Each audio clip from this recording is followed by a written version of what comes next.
Okay, and another random idea I had. I normally do update videos, random stuff that I'm thinking of. You know how I think movies are, games are. What things I might try, all that stuff. And normally I do it in the pre-made, have to edit everything and cut the footage and all that form. I thought about it. Why not do it this way? Because this way is so much easier. I might make every video this way because it's so much easier. There's no editing. The one big problem is I can't denoise.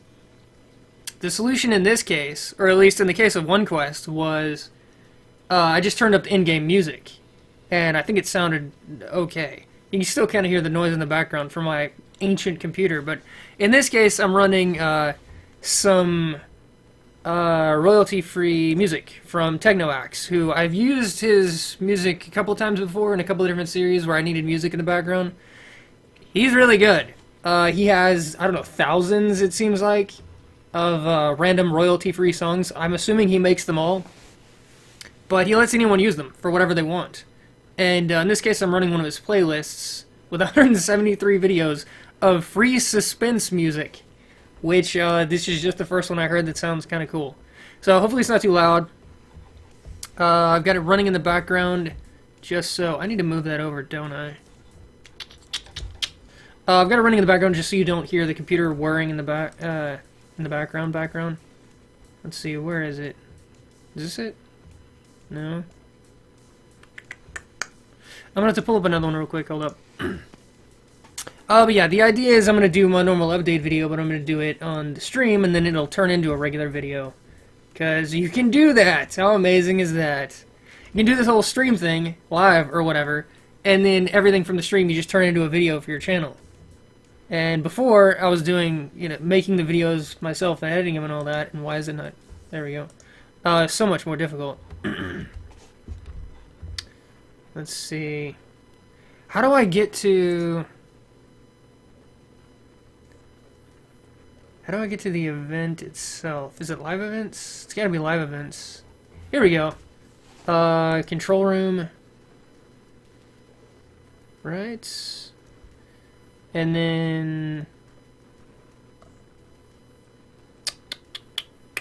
Watch page. Aha! Ah! And we're back. Let's see. This one I think I'm going to move over. Is that... No, pause that. No. Yeah, this one we're going to move over. And we'll just pull up a new one. For... Yes. Still have no idea what the hell I'm doing, in case you're wondering. I'll figure it out eventually. There we go.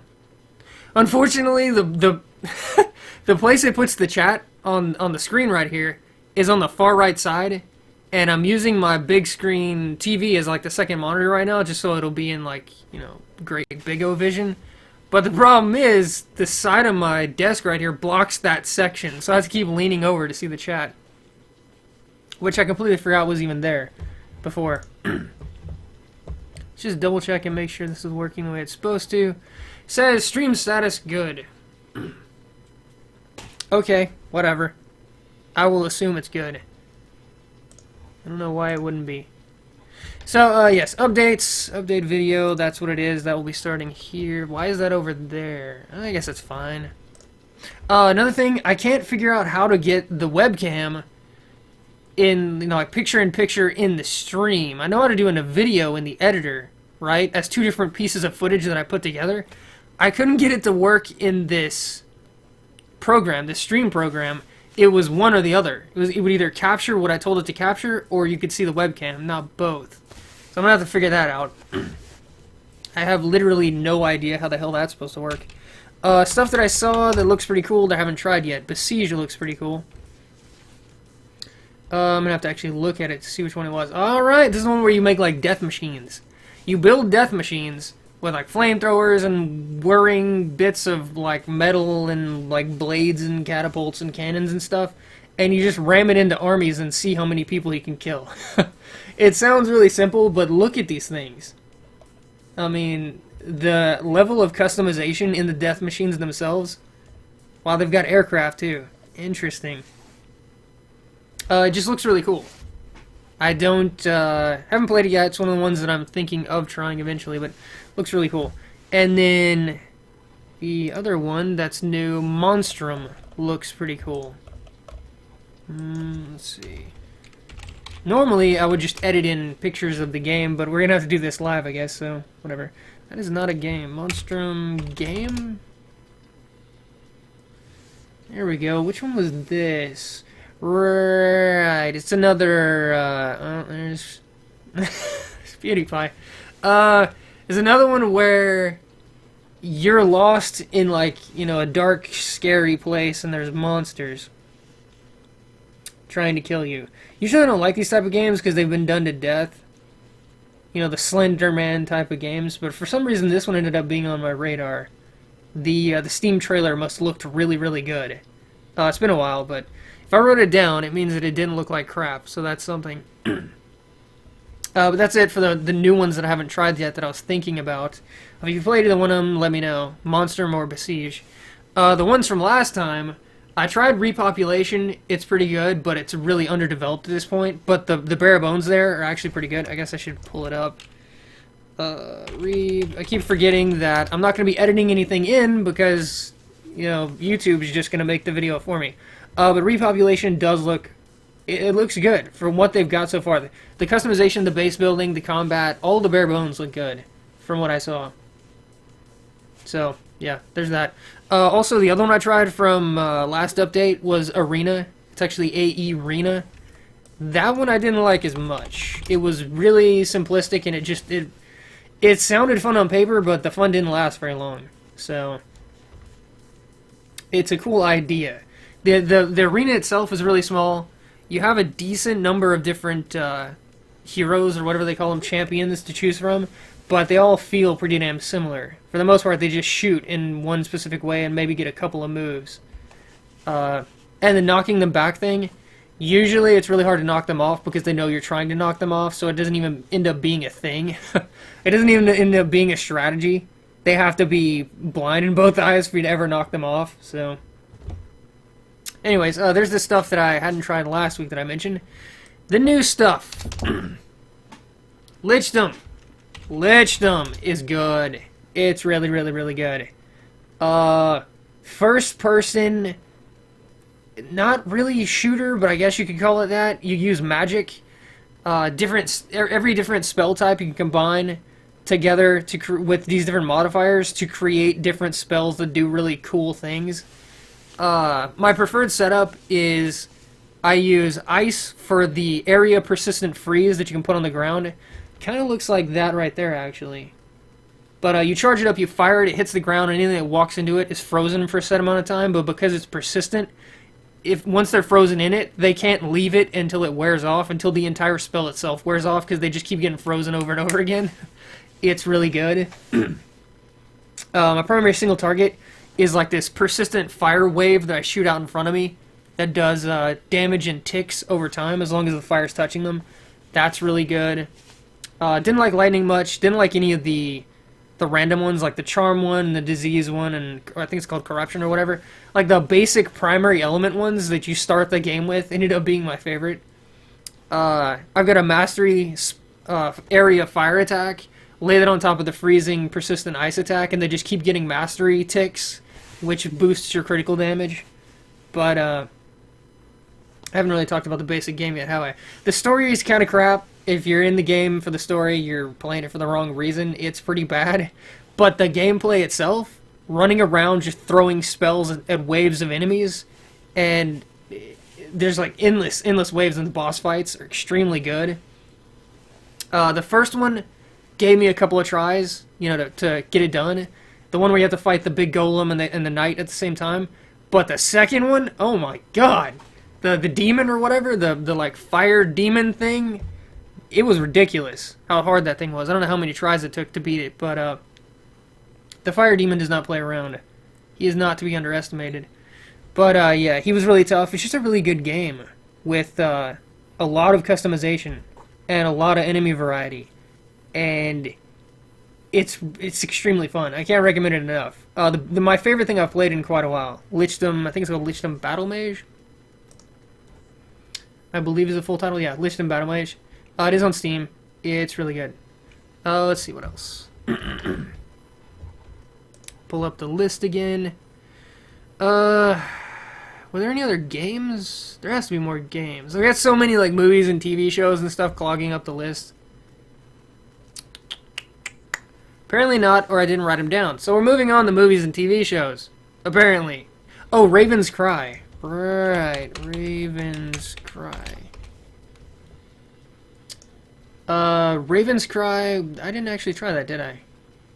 That was meant to be in the first part of the list, but I didn't actually reorder it correctly because I'm terrible, but it looks like a pretty good pirate game. It looks kind of like Risen. The third Risen, the one that I did in Quest to Play Everything. It looks kind of like that, and I liked that quite a bit. That was a really fun game. This one's more pirate themed, whereas that one just happened to be there were pirates, but it was more medieval themed. But the ship combat looks particularly amazing in this game. In fact, it might be the only thing that looks good, but it looked really good. If you like the ship combat from like Assassin's Creed or what was that other modern game, recent game that had like battleship combat? I'm struggling to remember right now. My memory is terrible. But yeah, it looks interesting. It looks pretty cool. So there's another one that's new that I haven't tried. But back to the things I have. Big Hero 6, watch that. I don't like kids movies. I don't like kids games. I don't like anything marketed towards kids. I don't like anything created for kids. It's just a thing. I don't usually I'm not into like the sentimentality and there's a lesson to be learned in everything and all that stuff. I'm not into that. I'm not. This was pretty good. It still had the whole there's like an amorphous hero and he has to spoilers. There's gonna be spoilers. It's an update video. There's always spoilers. You should expect that by now. Spoilers for everything here on in. There's always a big amorphous hero and he always has to sacrifice himself in some way. Although in this case, it was a trick. He doesn't actually die. Or actually, no, let me rephrase that. He does die, but he recreates him because he's a robot in the first place. So he like rebuilds him. Somehow the robot at the end of the movie, he took out his little chip that has all of his personality on it and he gave it to the kid somehow with like his rocket fist or whatever.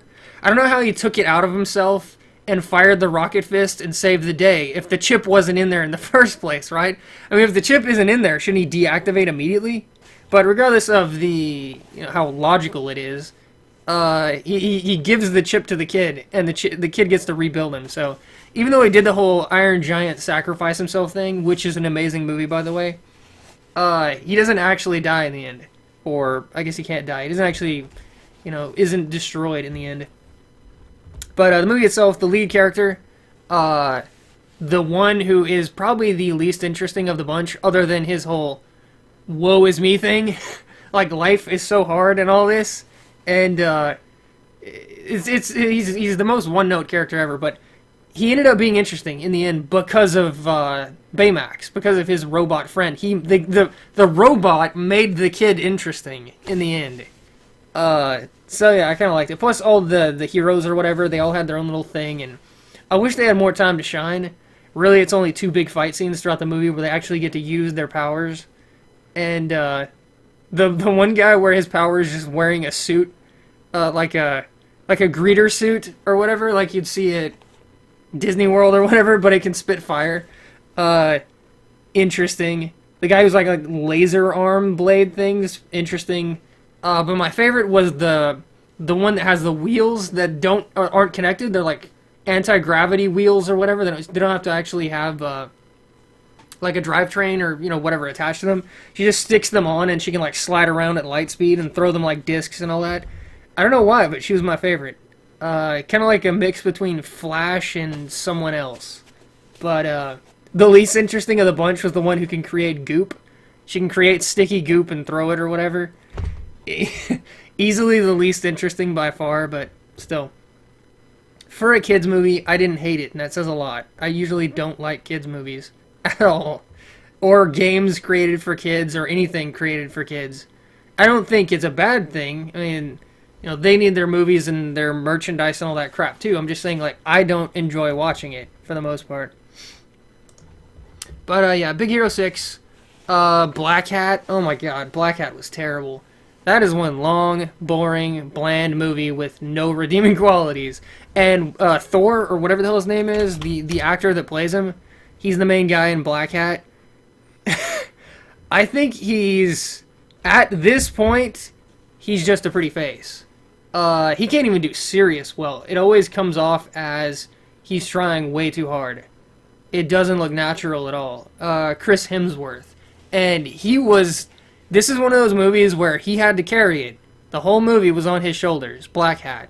No one else at all was going to save this movie. It had to be him, and he just didn't. The plot itself, he's supposed to be a hacker, which we'll skip past the fact that he looks the least like the stereotypical hacker as far as like current actors right now who are relevant. He is probably the least likely to play a hacker, right? But anyways, he's a hacker. He's in prison because he did bad things or something. I can't remember. It didn't matter.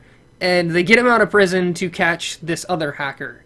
And the whole movie is this really long, drawn-out slog where they're going from one point to another, trying to chase this guy down, and it's all Chris Hemsworth, behind a computer going, oh, okay, well, he's here, or oh, he's doing this, or oh, we need to go do this, like, for like the entire movie long. And in the finally at the very end, he actually gets to be an action hero for a couple seconds, and it kind of works at the very end of the movie. But it's not worth watching all the rest of the runtime just to get to that. So, really, really boring movie. Chris Hemsworth, I'm sorry, but you need to stick to Thor. Or, learn how to actually act. Something, right? If they're going to put you in other roles, right? Where you're not just standing around looking nice, you gotta fucking get some acting chops or something. But yeah, Black Hat, it didn't work. Snowpiercer. Snowpiercer was a movie that I was hyped for when I first saw the trailer for it, and I never got around to actually watching it. And, do I read chat? Yes. No, I'm not going to play Space Station 13, at least not right now. Maybe eventually. I'd have to get back into it. I'd have to learn everything again. It's a really complicated game. Figure out what they changed and all that stuff. But anyways, back to Snowpiercer. Snowpiercer was something that I saw that I really wanted to watch. And I forgot about it promptly, and I just spelt it horribly wrong. What am I doing? There we go, Piercer. When I first saw the trailer for it, I thought it looked really good, and I wanted to watch it, and I wanted to check it out, and I forgot about it. I forgot it even exists. For months and months, and I heard nothing about it. No one said anything about it. No one mentioned it. I didn't see it on any review sites or nothing. It's like it fell off the face of the earth. And just by chance, I ran into the trailer again on YouTube. Finally watched it, and it's really good. I don't know why no one's talking about it. It's really good. Chris Evans is really good. All the actors were good. The story itself was tight. It made sense. It was a whole class struggle, but in a confined space. And how the lower class relies on the upper class, and vice versa, and how one can't exist without the other, and all that stuff. But to an action movie. Like, they put all that class struggle into an action movie where there are really good fight scenes. Chris Evans against the like big bruiser guy he's seemingly unstoppable, and that was a great fight. Where at first they're like sniping each other from across the train because the train is like bending around a corner, and you can see one end of the train from the other side, and they're literally sniping each other from both ends of the train. And then when they finally get in their fight scene, this guy's taking on like 5 people at once. And it's just really good. It's a really good climax. And then the ending where he learns the big secret. Spoilers, obviously, big spoilers. That the train basically can't function without the have-nots, right? Just like society. Society can't function without that. Someone has to go out in the fields and pick the damn cotton, right? Whether you like it or not, someone has to do that. Someone has to do all the menial tasks, all the things that keep society running, right? I mean, you need janitors, you need street sweepers, you need all those people. And it's the same in the train. The train needs those people too. And Chris Evans is being groomed secretly to be the next head of the train. The one who, the de facto one to blame, right? For keeping all these people oppressed. He has to do that, or at least someone has to do that. And his big, decision in the end, is he going to do that or not? But yeah. Let's see.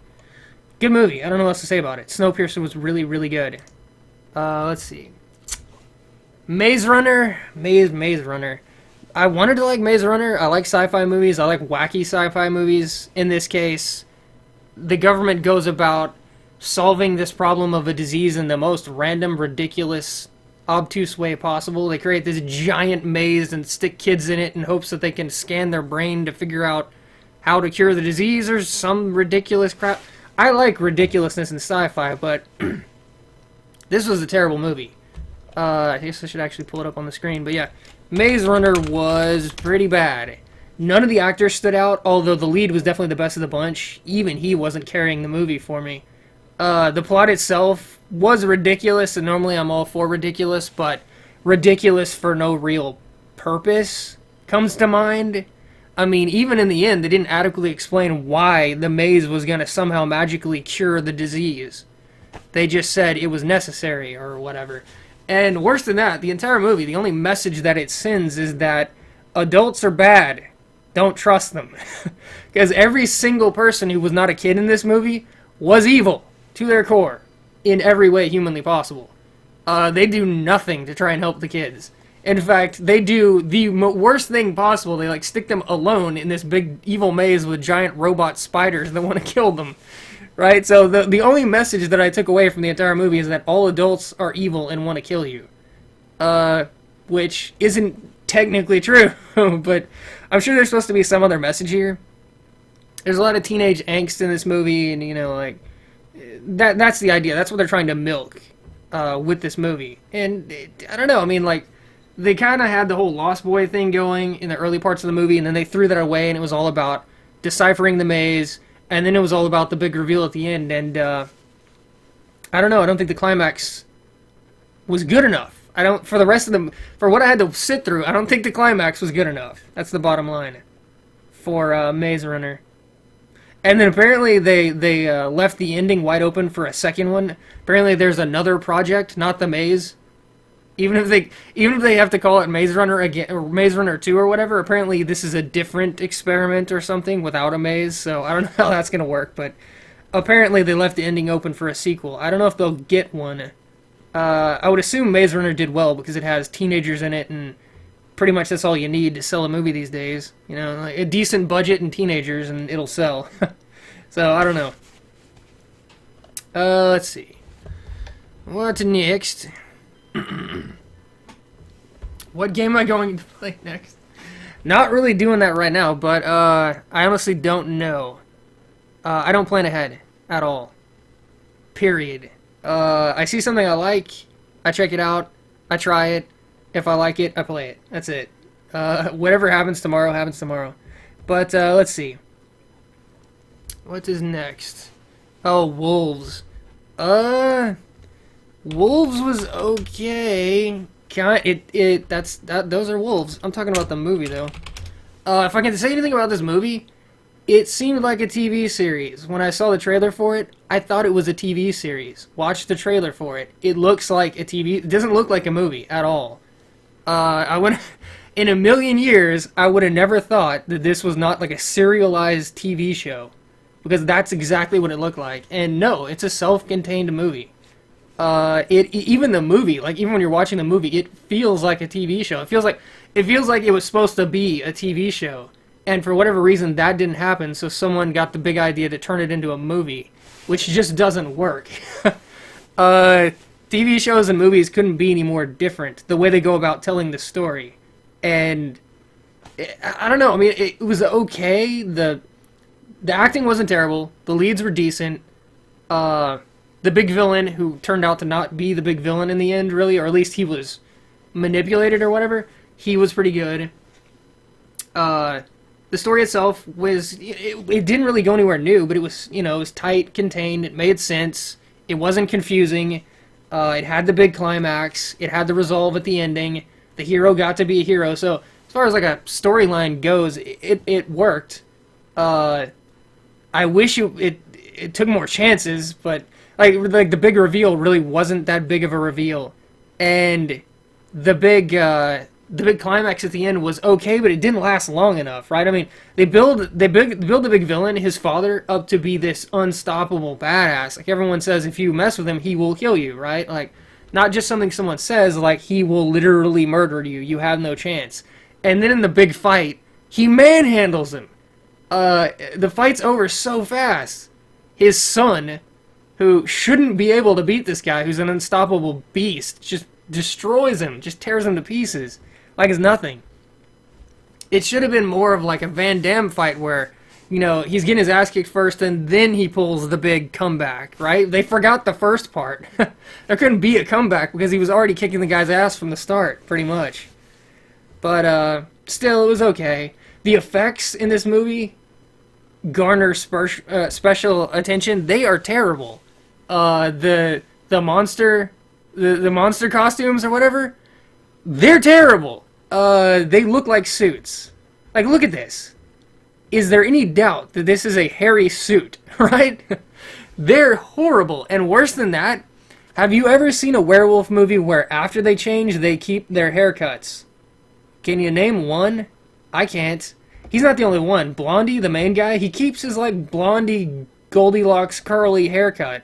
This haircut, while he's a werewolf, it looks ridiculous. I've never seen that before. I've never seen a werewolf movie where they keep their human haircut. What is this right here? You can kind of see it there, but not really. I can't believe there's not... There it is. See, there's some of his hair right there. Like, hanging over. He's got wolf hair everywhere, right? But he's got his haircut on top of that. It is ridiculous. I don't know who thought that was a good idea. Whoever did the effects for this thought that was a good idea. But, I don't know. It was interesting. It should have been a TV show. It felt like a TV show. I don't know what else to say. I didn't absolutely hate it, but I don't particularly want to see any more of it, so... let's see. Empire of the Masquerade Bloodlines redo? Why would I redo it? I mean, I could do a different, oh, what are they called? I can't remember the name right now. Like the sects or whatever. Like the different types of vampires. I could do a different one. Wouldn't mind doing that. I love that game. Let's see. Next one. Treehouse. Treehouse was interesting, but not... Why is there not a bar? I don't think it worked. I wanted it to work. It sounded like a really cool idea of the movie, but I don't think it worked. It felt like the Wrong Turn movies, but without any of the suspense. In fact, the only suspenseful moment in the entire movie came when the bad guys threw rocks at them. That was really it. The whole rest of the movie, you get told that these people are bad and that they kidnap people and that they kill people, and you hear people screaming in the distance, but you don't see anything. The whole movie is these two kids sitting in the treehouse, afraid to go down because apparently the monster people or whatever are afraid to come up. They don't want to go up into the bad people don't want to go up into the treehouse, and the kids can't go down because the bad people will get them. And literally the only suspense built throughout the entire movie is when the bad people throw rocks at them from the ground or whatever. Throw rocks at the treehouse, right? That's it. That's the only real sense that the kids are in any actual danger other than what you've been told, right? I mean, like, good storytelling, it's show not tell. Don't tell me that there's bad people over here doing bad things. Let me see it, right? Let me see it for myself. They don't do that. The best it comes throughout the entire movie until the very end, until the very last scene, is they throw rocks at them. So the very end is okay, where Diabetic Girl or whatever gets to be a hero, and the whingy, whiny kid that doesn't want to do anything, wants to just rely on his brother, gets to be the hero. The ending is actually decent, but the whole rest of the movie is just them sitting in a treehouse, waiting for help to come. I mean, if we got to see more of the actual villains in the movie, the antagonists, and see for ourselves that they were actually dangerous, maybe the suspense would have built up more and that ending would have meant more, but I don't know. The movie just didn't work for me, period. It just didn't.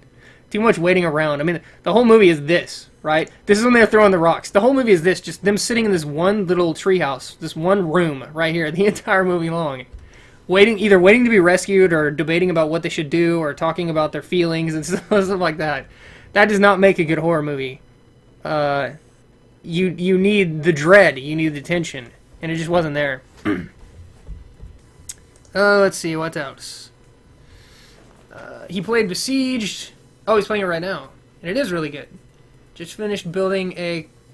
Yeah, I didn't even know there were aircraft until I just saw that a minute ago. It looks really cool. It looks like there's tons of customization. It's like an erector set for murdering people in like video game form. That's what it looks like. You love the songs. The songs are Techno-X. I think I already showed it a minute ago. I actually got it moved over there. I'll show it at the end. I'll bring it back up at the end, but it's Tekno, Tekno Axe on YouTube. He creates, I don't know how he pumps out so many songs, but they're all completely royalty free. Anyone can use them without the rights, without the copyright and all that. Let's see, what next? A whole bunch of movies and TV shows and crap piled up to talk about. Oh yeah, seeing as I just talked about Treehouse, I wanted to talk about Wrong Turn a little bit, because one of the fewer movie reviewers that I actually watch, why is that up? That's the wrong thing. There we go. One of the few movie reviewers that I actually watch, he had said that Wrong Turn 2, which I had never seen, I didn't even know it existed, was better than the first one. I've seen the first one with Elijah Dushku, and it wasn't the best horror movie ever, but at least it tried, right? I mean, it tried to scare you. It tried to do what it's supposed to do. This was a joke. This was not funny, was not scary, was not anything. It was just bad. I don't know how. I think it was Movie Bob that said this. He legitimately said, he made a big deal out of it, mentioned multiple times. He said that this, Wrong Turn 2, was better than the original in every way. It's garbage. It's like unbelievably terrible. Not terrible in a funny way, just terrible. And then the original Wrong Turn, which wasn't an amazing movie by any right, was good. That's the wrong one. It's still showing the second one for some reason. Here we go. There's the first one with Elijah Dushku. But so much better. And, what was her name? She wasn't even a star back then. Right. Yeah, he axes her. That's the part where they're way up in the trees, like these massive, like, you know, evergreen forest trees. They're like way up there in the canopy, like in the foliage, trying to sneak around. And the little monkey guy, the little monkey crazy guy, gets up there and takes her out. I'm gonna have to watch that movie again. I mean, it's definitely way better than Wrong Turn 2. He couldn't be any more wrong, but it's also better than Treehouse. And it's somewhat the same movie. I mean, evil people in the woods show up, you know, chase the good guys around. They have to find a way to escape and survive.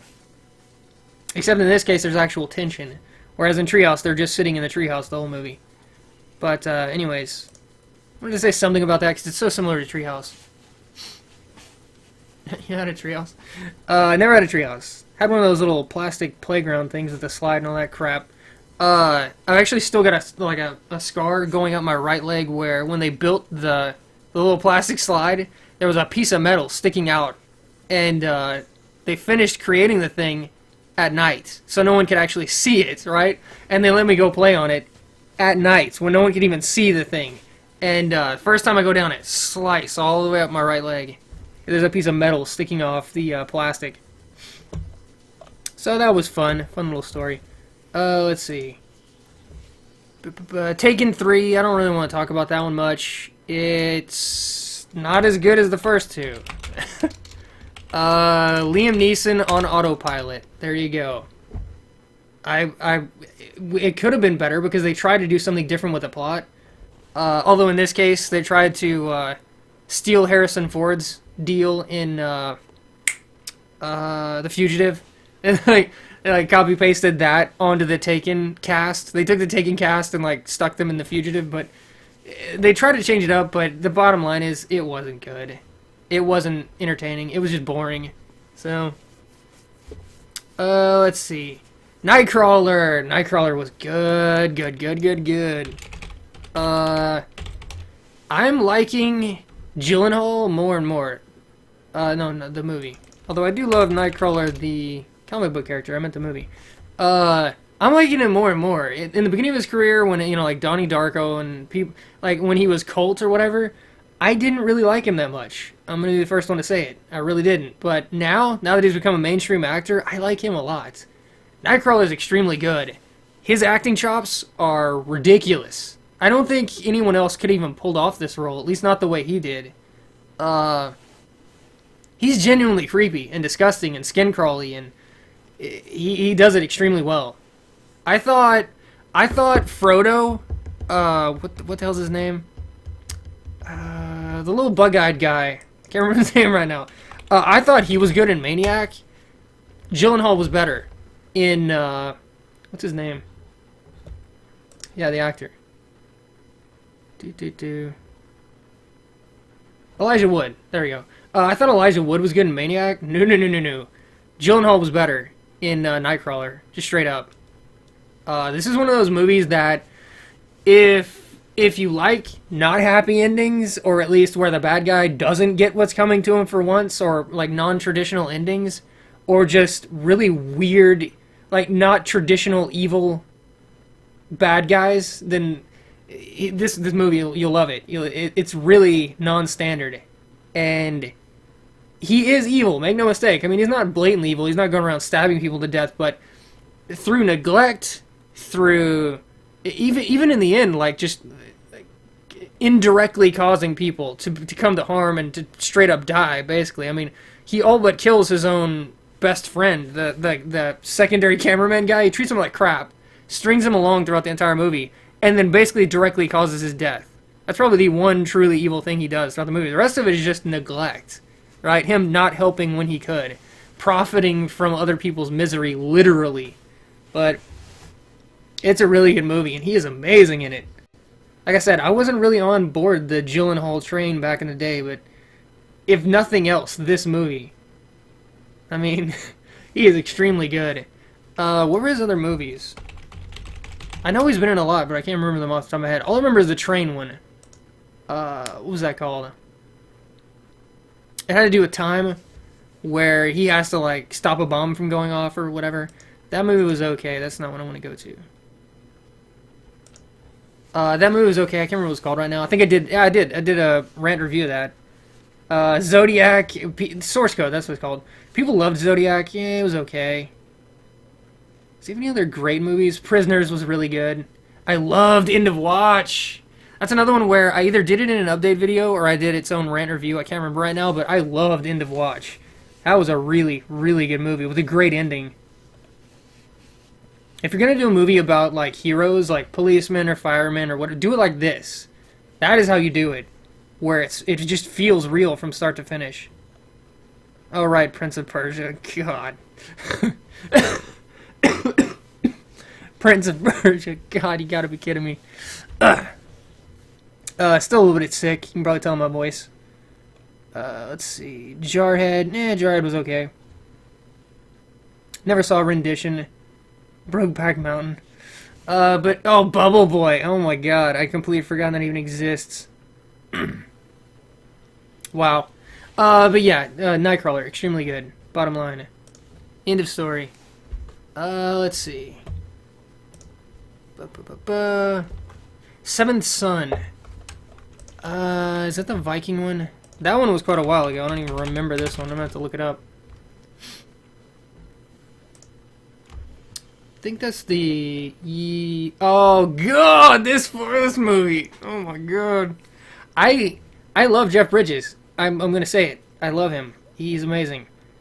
This movie's terrible. I mean, it's got Jeff Bridges in it, and Julianne Moore. Who was the other one? There was one other name. Oh, right, yeah, the guy from,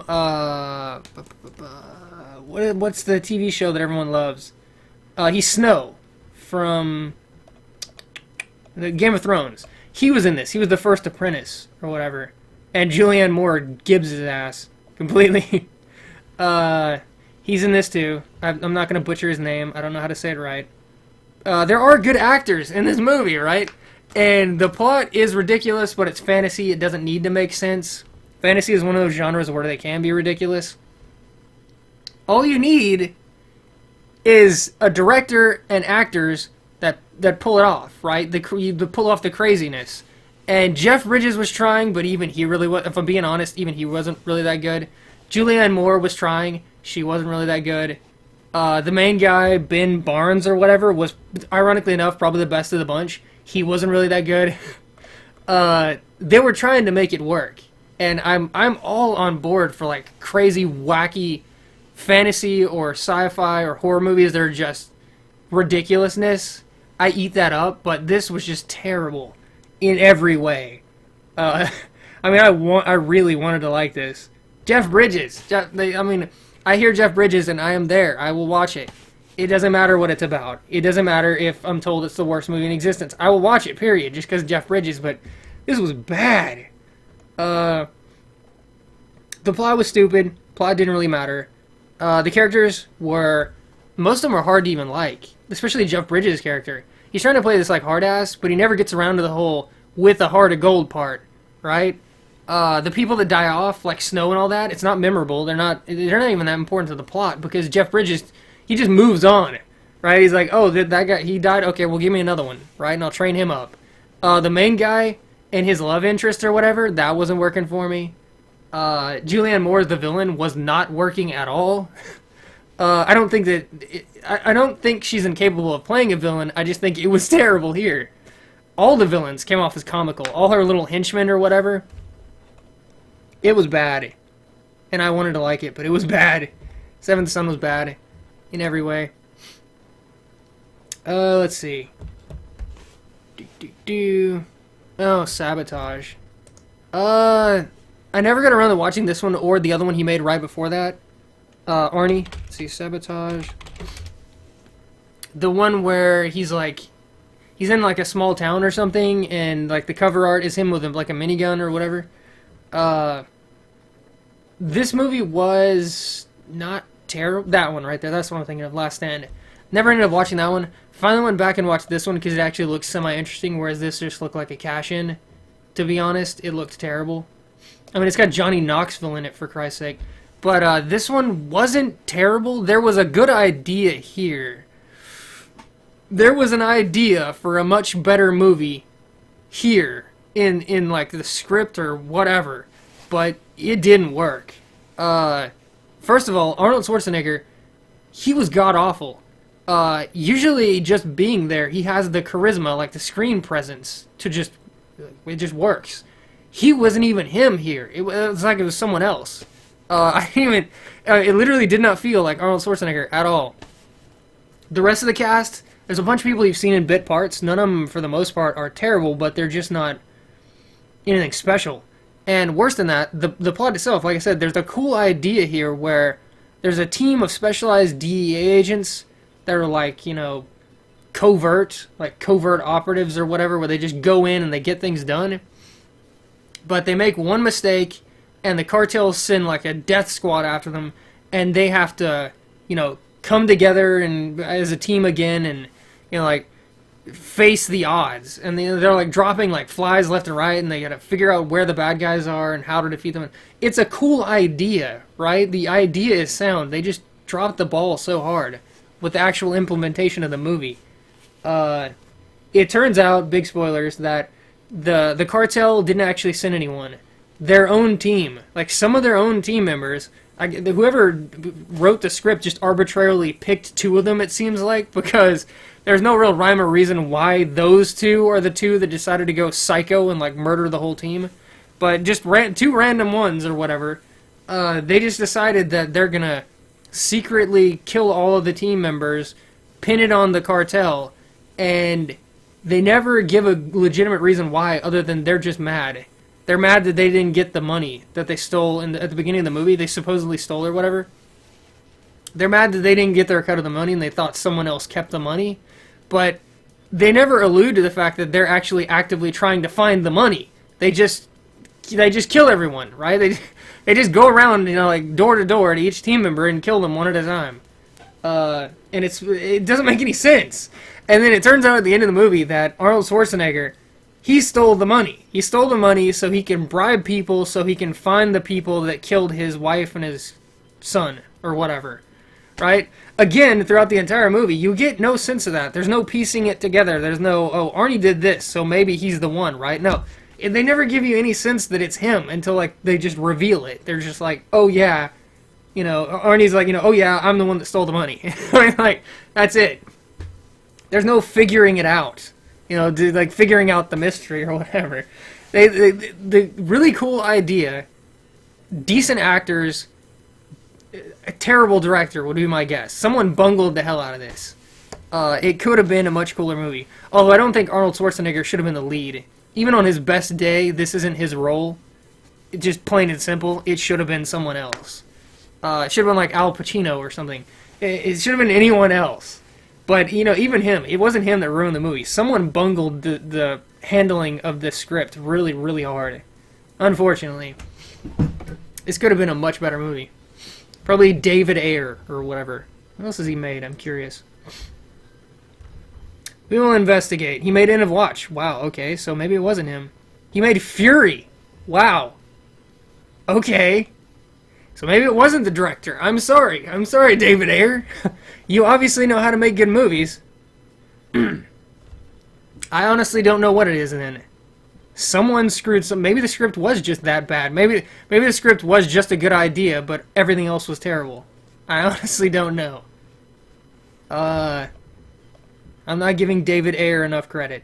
He made SWAT. Oh my god. Dark Blue, Training Day, Fast and the Furious. He wrote the screenplay for Fast and the Furious. I'm sorry, David Ayer. I'm sorry I ever doubted you. But yeah. Sabotage could have been way better. Let's see. Oh yeah, Accepted. Accepted was one of those movies that I just watched on like one of our tablets or whatever when I was out doing something else because it just happened to be something I could find and easily watch. It was okay. I mean, as far as like the college, you know, going away to college party movie things go, it wasn't my least favorite. It had what's that kid's name? The guy from Tusk. If you ever watched Tusk, I can't remember his name right now. Yeah, him right there. Justin Long. Oh, and it had Jonah Hill too. Duh, forgot. But yeah, I don't dislike either one of them. Blake Lively, right? Yeah, she was the love interest. I don't know what to say about this movie though. I mean, it was just fluff. There's not, like there was no memorable anything. It's just another one of these movies where, you know, the kids go off to college or whatever. They're basically all interchangeable. This one was probably slightly better than average, and that's really all there is to say about it. But I do like Justin Long. I don't know why I do. He's been in really terrible movies. Has he been in any legitimately great movies where like he carried the movie? I kind of doubt it. Let's see. I'm just looking really quick. I don't think he has. The only one that comes to mind is the Die Hard movie, where he's like a hacker or whatever, and he's like helping John McClane find the bad guys. But even then, he didn't carry the movie, so I don't think he's ever carried a legitimately good movie. He was in Drag Me to Hell, but he wasn't the star. Not even close. He was in Zack and Miri Make a Porno. I do not remember that. He wasn't either one of the stars. So yeah, if you can think of a single movie that was legitimately good, right, a good movie that he carried, that he was the reason the movie was good, feel free to let me know. But without that, I don't know why I like him so much, but I do. I don't know. Something about his the character, so I have no idea. But as an actor, I like actively watch movies that he's in, and I can't tell you why. Tusk is another one. It wasn't actually on the list. I watched that one a while ago, but what a stupid movie. It's trying to go for like the not really Saw. What's a movie like the Centipede movies, Human Centipede or whatever? It's trying to go for that, like freak out factor, like where someone their body gets manipulated, and then at the end of the movie, you're supposed to be like so grossed out and like traumatized or whatever. It came off as just comical as hell. When he was actually made into the the walrus or whatever the hell he's supposed to be, it looked so ridiculous. And all the scenes with the old guy where I couldn't tell if he wanted to, like, fuck him, like he wanted the walrus because he was, when the walrus saved him or whatever, when he was younger, like if he loved the walrus, or if he wanted to kill the walrus, or if he just wanted his friend back. Like, I don't, the scenes were so weird. The dialogue was so strange. And all the scenes with Justin Long in like the walrus suit or whatever were just they were ridiculous. It was just a weird movie. I ended up laughing most of the way through, and that's not the way it's supposed to work. I mean, you can't really sit through like Human Centipede and not be grossed out, right? That's what he was trying to do, but it came off hilarious to me. It just wasn't working. So, what is Comet? Is that like a remake of Day of the Comet? No, that's something else entirely. I have no idea what that is. It's got like the Drive font. Like, look up Drive. Here, I'll look it up real quick. It's got the same font. Does it not? Like, look at that. Like, the pink, like, curly, cursive font. And then look at Drive. Look at that. What the hell? Drive's a really good movie. But we're not really talking about that. But, yeah. Day of the Comet. That was a good movie. Love that movie. Back when you could get, like, ridiculous sci-fi movies. Is it not on here? That's not it. Oh, it's Night of the Comet. Is that it? Where, yeah. Now that's a good movie. Oh, where there's like a certain amount of them left alive, and everyone else was like transformed by this magical comet. The only reason they survived is they were surrounded by lead or something stupid like that. And they have to fight off, not really zombies, but kind of zombies. And they like come together and they're teenagers and, you know, good stuff. Night of the Creeps. I gotta just go through one time all the great 80s movies that get no credit. But yeah, that's one of them. Night of the Comet. Anyways, back on topic. A Walk Among the Tombstones. Which one was that? Liam Neeson. I wrote this one down, but I don't remember it, which is usually a bad thing.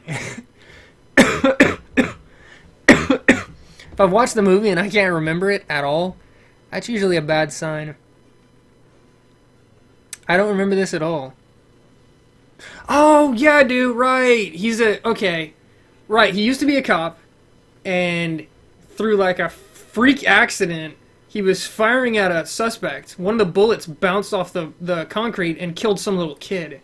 So he quits being a cop, becomes a private investigator, and then he hunts down these two, like, legitimately evil, crazy bastards who, like, steal people, stick them in their van, and then, like, chop them up while they're still alive. I remember now. How did I forget this movie?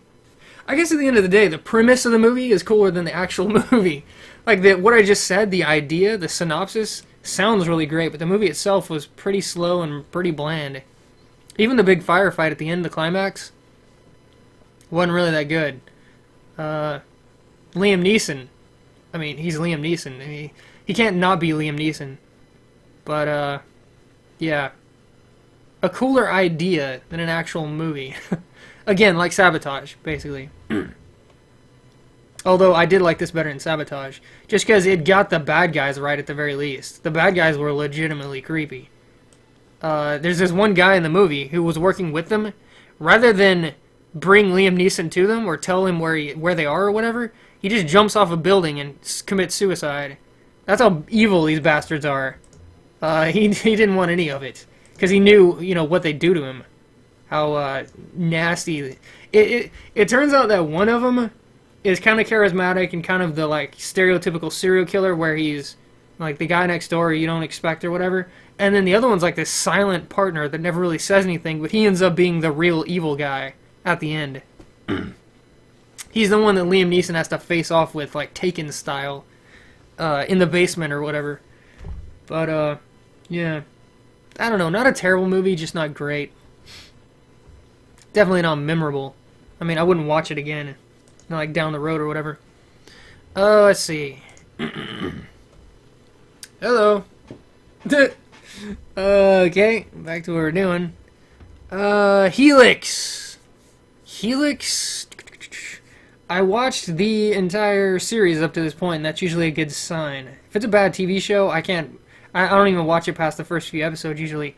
Helix took a while to get going, but it's interesting.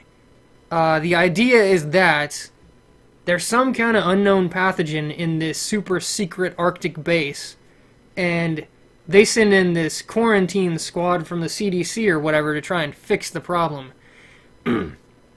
It very quickly stops being about that and turns into like this thriller type movie where there's this secret society of people that may or may not be immortal, and the good guys have to face off with them at some point, and some of the good guys end up being part of the society, and they send in like hit squads, and this one guy is supposed to be this like big bad assassin.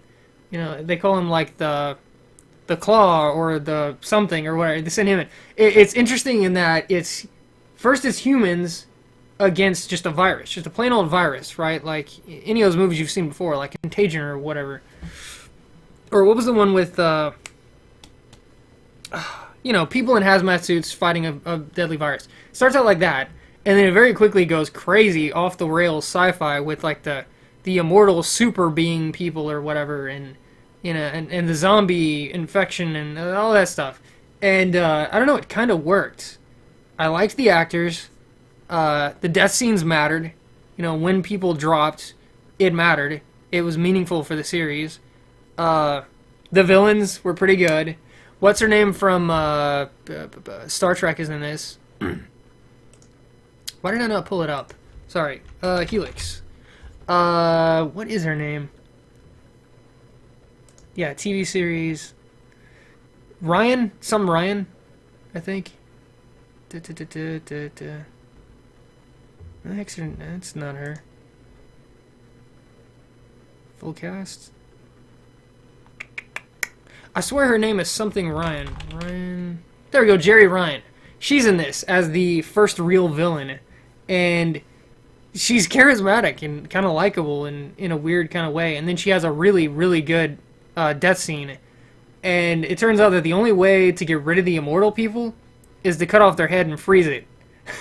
So the immortal guy on the good guy's side, he's got to be up here somewhere. This guy, Hiroki Sanada, he ends up chopping her head off and freezing it out in the Arctic waste or whatever. And then her son shows up, and her son ends up being the Hook or the Claw or like this ancient killing machine that's in like a teenager's body or whatever. Really weird, interesting show. Like I said, I'm all for Strange. If you're gonna do something like by the numbers normal, things we've seen a million times before, you better nail it. But crazy stuff, you don't even really have to do it well for me to watch it. If it's something, genuinely strange. And Helix is really weird. Plus it goes in multiple different directions, like I said. Let's see. Oh yeah, I caught up on Justified, which I love. Love that show. I watched, I think it was like the first 2 seasons back to back. And then I just now caught up to whatever it is right now. I think it's like season 4 or something. But, Oliphant, love his girlfriend, love the chief. What's his name? Crowder. What else is his name? Walton Goggins. That's his name? Walton Goggins? Really? Okay. I love him as Boyd Crowder. I like him easily as much as Timothy Oliphant. In fact, when they're both on screen together is my favorite part of the entire series. They're back and forth, because they were friends from childhood. One's a criminal, one's he's a marshal, and the storylines are just so good. They're so good.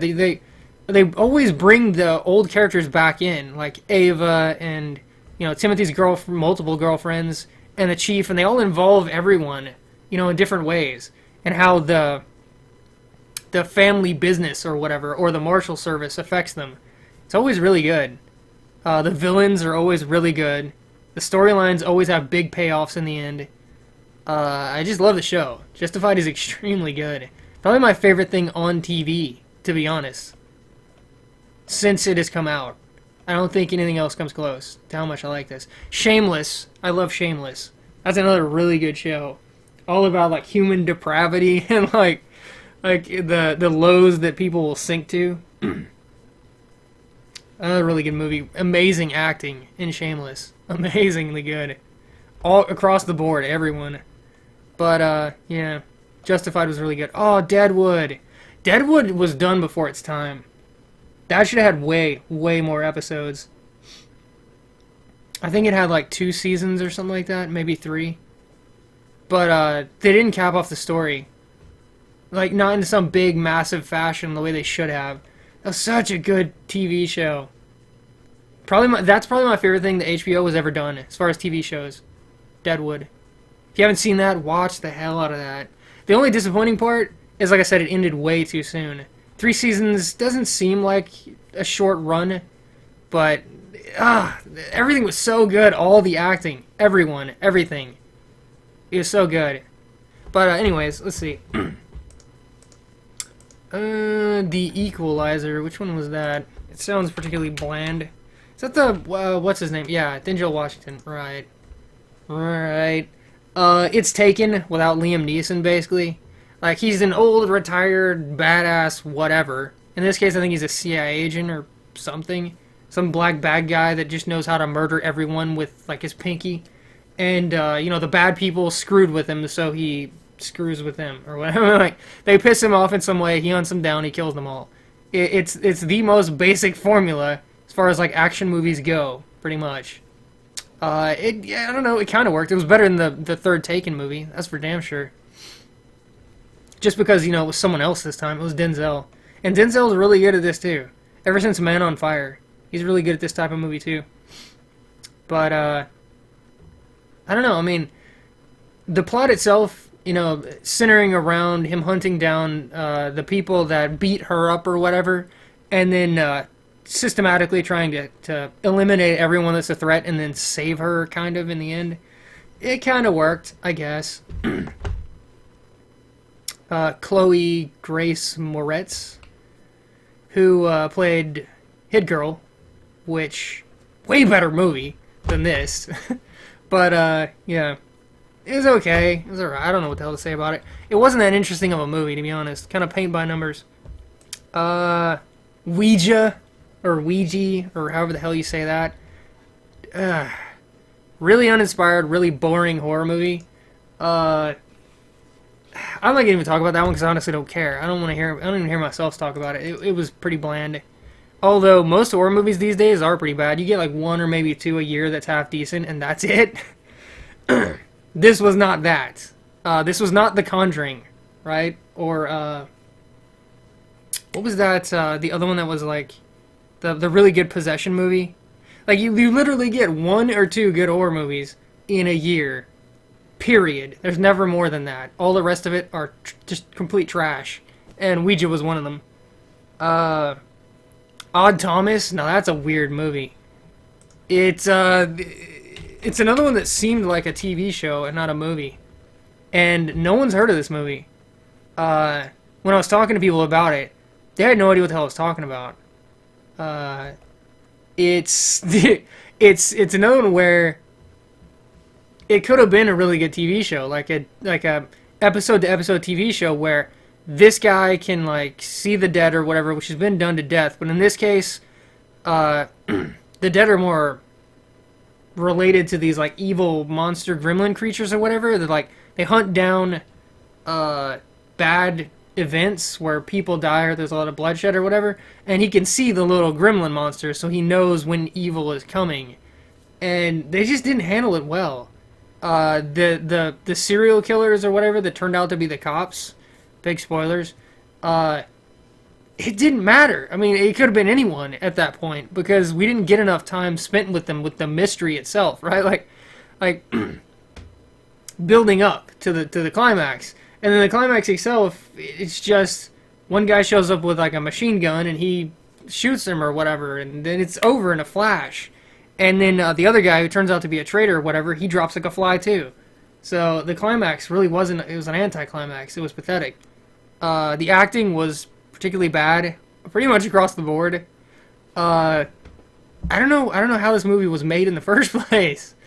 It's not even like, it's not even that it's B movie quality. It feels like it has money behind it. It feels like it had a budget. It's just nothing really worked at all. So, and again, it's another really weird movie that's pretty much up my alley.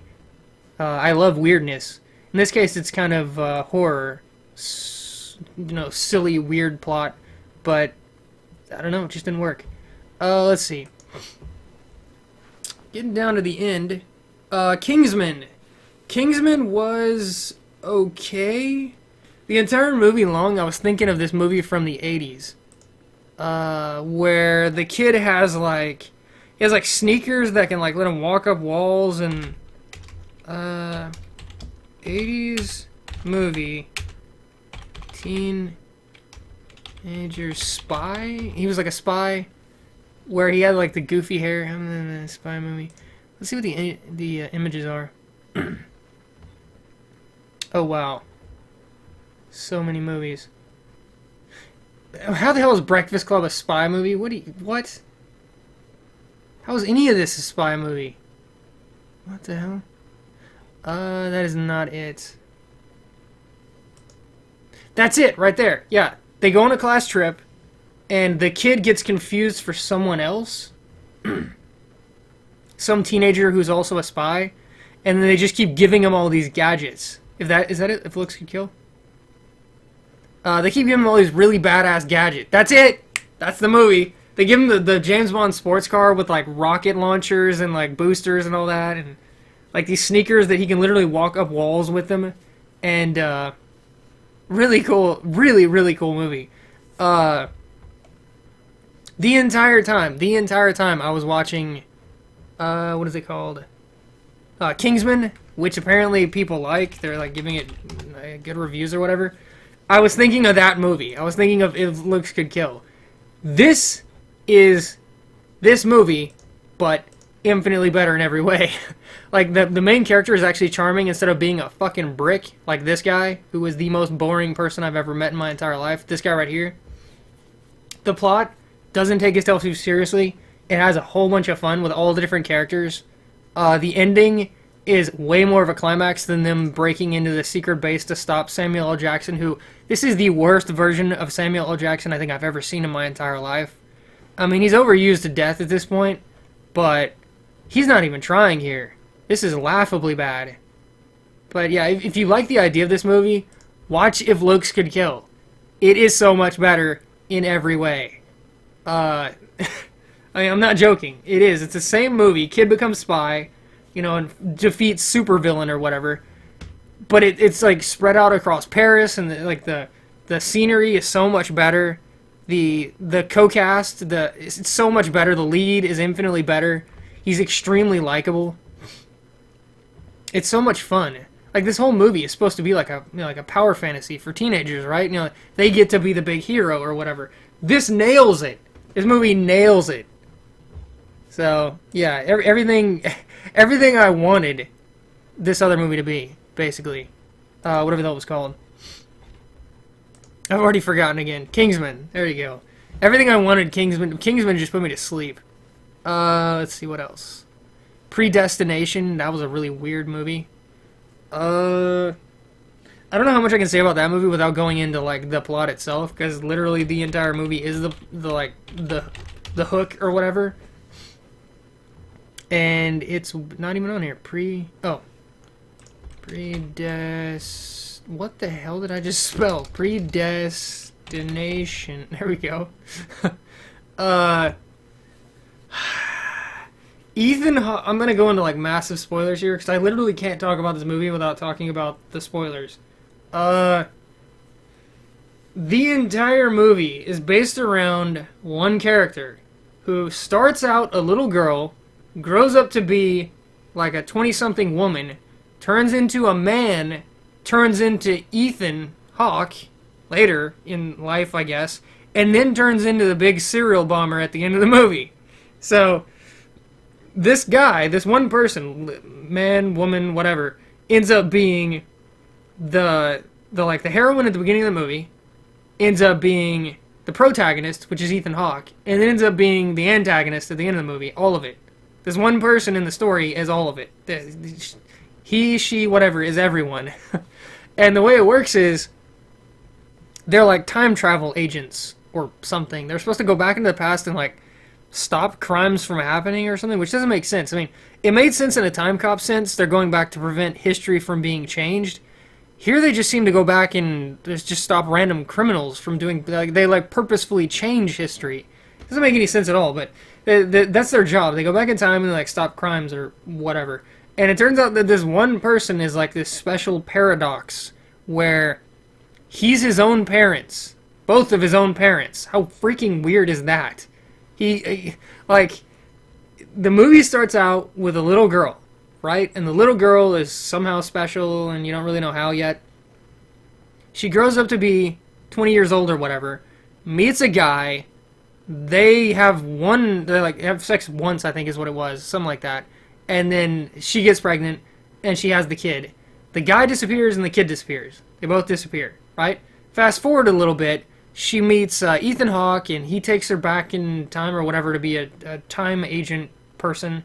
And she tells him her whole story where she was born with like lady and man parts or whatever. And when she had birth, some complication or whatever, they had to turn her into a man. So her whole first 20 years of her life, she's a woman. And during birth, like it ruins her ovaries or something, her like female reproductive organs. So they have to salvage her male reproductive organs, which she didn't even know she had, and she turns into a guy, right? Ethan Hawke snaps her up, and you know he's like, you have to be this great time agent or whatever. You're special. So, in like chronological order, not movie order, but in chronological order, she goes off to be that great time agent or whatever, and she gets brought back in time. Like that very first mission, she gets brought back in time to meet herself so she can be the man that she met when she was a woman, right? She's both. She's the woman, and then she's the man from the future after she gets her sex change operation thing or whatever. Comes back in time. They have sex. They have the baby. The baby is stolen. The baby's taken back in time, and the baby ends up being her as well. Because the baby is brought to the orphanage at the very beginning of the movie, where it's left on the doorstep.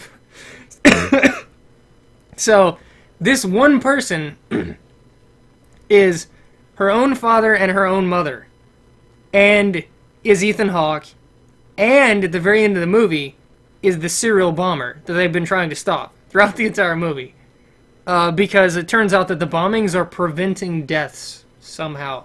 They don't really adequately explain it, but at the end of the movie, he's got all these newspaper clippings that prove that all the people that he's killed was necessary to save more lives. So the bomber wasn't actually evil in the end, kind of, the greater good or whatever. It is single-handedly one of the weirdest movies I have ever seen, bar none. This is one of those movies that's just unbelievably strange. I didn't dislike it, just because of how weird it was. Like I said, I'm on board for weird. Stick me on the crazy train any day of the week. I love crazy. And this movie was weird. But, did it work? Like if I sit back and look at it as a whole, did it work? I honestly don't think so. I mean, yeah, it made sense in the end in its own crazy, backwards, time logic way, but, like, as a movie, I don't know. I don't know who we were supposed to be rooting for. I don't know what the moral was. The progression was just so weird, and like the different facets of her life never really got enough time to be fleshed out because it was jumping forward so fast. Like if she goes from childhood to like 20s to being a man to being Ethan Hawke to being the bomber, like it jumps ahead so much and bounces around. It's hard to keep track of any one time like in her life where she was this, I mean, the only one you really get fleshed out is when she first becomes a man and they have their little discussion in the bar. Her and her future self, Ethan Hawke, have that discussion in the bar, and she explains her whole life story or whatever up to that point. That point in her life, when she first... Well, not when she first becomes a man. I guess it's years later or whatever, but that point is the only time where you actually get to know her, really. You don't even really get to know Ethan Hawke. her, like, I guess mid-30s self or whatever. Really, really freaking weird movie. I don't know what else to say about it. It's worth watching if you like that type of movie. It's like strangeness. But anyways, what else? Oh yeah, Red Dawn. God, the Red Dawn remake. I'd never seen it. I went back and watched it for... I think I was looking up movies from the guy who plays Thor, whatever the hell his name is, after I watched... which one was it?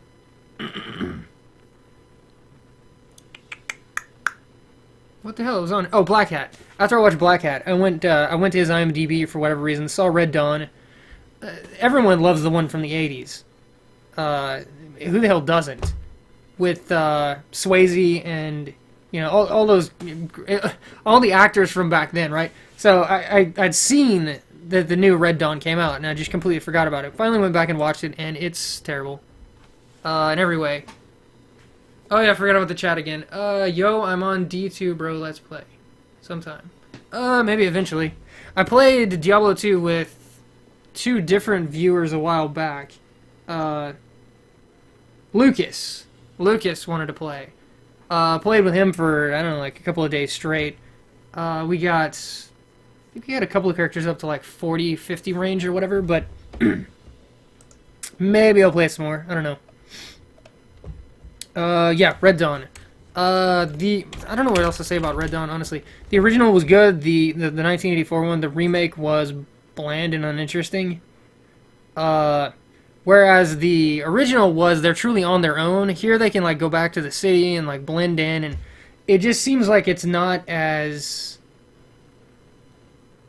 like, you know, teens on their own type thing, as opposed to they just have guns, you know, now, or whatever. Like, they just pick up guns and, like, grenades and all that stuff. They're still a part of society. They're not off on their own, like, the whole stigma of the original movie, right? Where they have to do everything for themselves and save the world at the same time. Here, they're more like just a part of it. Whereas in the original, they were everything. Like, even when, you know, the military shows up and they're like, you know, the rebellion's going on everywhere or whatever. In the end, all they were really good for was, like, stealing a radio or something. Something like that. I don't remember, but it didn't feel the same as the original movie. Plus, what's his name? Chris Hemsworth was boring as hell as always. It's pretty much the one thing he's good at. He is consistently boring. I mean, even as Thor, God forbid, everyone loves those movies. He was boring as Thor. He didn't carry those movies. Like the Avengers movies, it wasn't Thor that made those movies good. I mean, it was Iron Man, and the Hulk was boring as hell too, unfortunately. They didn't do anything with his character. Iron Man, Captain America, hell, even Black Widow, Scarlett Johansson. You know, it was everyone else but Chris Hemsworth. But, you know, whatever. I don't have a hate-on for him. I have a hate-on for a lot of people. He's just boring. He's not interesting. Maybe one day he'll get a personality and he'll be great. You know, and I'll love him or whatever, but he's pretty bland. Let's see what else. Was there anything else? No, I think that's it. So we finally got done. Caught up for the updates. Let me double check. Let's see. Random stuff on my computer right now. I do want to do something with Dungeon of Endless. I never did. I'll probably do a stream of that after one quest. I don't know, maybe 2 roguelikes in a row is too much. Who knows? Still playing Lichdom, haven't finished yet. Earth Defense Force Insect Armageddon, just got that. It's okay. If you ever played the first EDF game, it's so much better. It's this ridiculous cult classic, just extremely low-budget game, but it is so much fun collecting all the weapons. And the difficulty ramps like crazy. The big bug monsters and everything, there's so many of them. They like literally fill up the entire screen on the harder difficulties. I think it's called like Inferno difficulty or whatever. That game was legitimately great. It deserves like that cult classic type status. This one, they tried to make it more mainstream and like co-op and, you know, give it these arbitrary classes and stuff. And instead of being all about like the loot hoarding, like finding, like killing things and finding the loot. Here it's more about just completing the missions. Whereas the loot hoarding drive was why that first one worked so well. But I don't know, I don't hate it. I'm not on board with it yet. To be honest. Divine Cybermancy, Paper Sorcerer, I need to finish those eventually, probably. Oh yeah, I'm playing Smite again. I've been playing that for about like 2 weeks now, off and on. Maybe I'll stream that. I don't know. I'm kind of hesitant to stream a competitive game where I'm not even that good at it. It just doesn't, like, fundamentally, it doesn't make sense to me to stream something that's competitive when you're not even that good at it. Like, that's for people who are pros or whatever. So, I don't know, maybe I will, maybe I won't. But yeah, there's the random crap on my computer. So yeah, there's the update video. Let's see if there's any more comments. Derp derp derp. So yeah, if you have any questions, I guess ask them now. Or any other questions or whatever. But yeah. I think I'm pretty much caught up on literally everything I wanted to watch for the past, I don't even know how many years. Everything I had on a list to watch. Between the past, like, 3 or 4 months, I've pretty much caught up on everything. Except maybe some TV shows. Oh yeah, I watched the new Doctor Who, finally. The first season, with whatever that guy's name was pretty good. The second season, I didn't like the new Doctor. I lost interest really fast. And then the third season is the same guy, I came to find out. So I just kind of stopped watching. But whatever that first guy's name was, the first new Doctor or whatever, Doctor Who. If they'd have kept him, I probably still would be watching it if he was the Doctor. I read that he wanted to leave because he was afraid of being typecast or something. Is it 96? It can't be that. There's no way. No, that's not it.